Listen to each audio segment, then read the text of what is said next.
Hey everyone! Today, we're going to crack the code on a secret weapon that can really boost your IELTS speaking score. And you know what? It's way simpler than you think. We're talking about the future simple tense. Just using that little word will to sound super clear, confident, and fluent.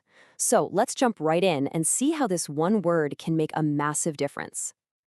You know that feeling, right? The examiner asks you about your future or what the world might look like in 20 years, and your mind just goes blank.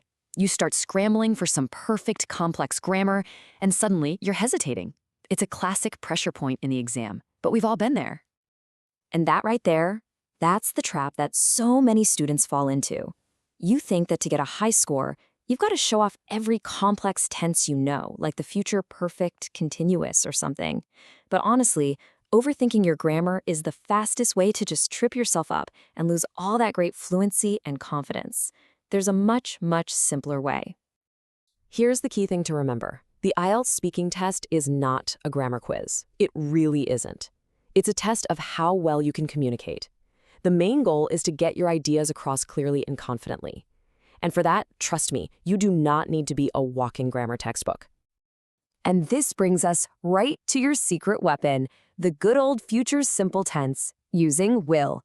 It's so direct, it's natural, and it's probably the single most powerful tool you have for answering pretty much any question about the future that the examiner throws at you. So let's just quickly break it down. What is it? Well, it couldn't be easier. It's just will plus the basic form of the verb. That's it. I will go, she will study, they will travel. It's clean, it's simple, and it's always correct for future situations. No complicated rules to memorize when you're under pressure. And to make this even easier to remember, just think of will as having three main jobs inside your IELTS exam. If you can get these three uses down, you'll be ready for almost any future question that comes your way. So what are these three jobs? Okay, here they are. Number 1, for making spontaneous decisions. Number 2, for making predictions. And number 3, for making promises or offers. Let's take a quick look at each one with some really clear examples. First up, spontaneous decisions. This is for when you decide to do something right there, in the moment of speaking. You didn't plan it beforehand. So if the examiner asks, what will you do after the exam? A perfectly natural answer is, I'm not sure. I think I'll just call my family. See? It's immediate, and it sounds so fluent. Now, this second use, making predictions, is a total game changer, especially for part 3 of the test. Predictions are absolutely huge in IELTS. When you're asked to guess about the future of technology or education or anything, will is your best friend. I believe it will change, or I think people will. It's the perfect way to give your opinion about what's coming. And finally, we have promises and offers. Now, this one might not pop up as often, but it's a great tool to have. If you're talking about, say, helping your community, you could say, if I have the time, I'll definitely volunteer at the local shelter.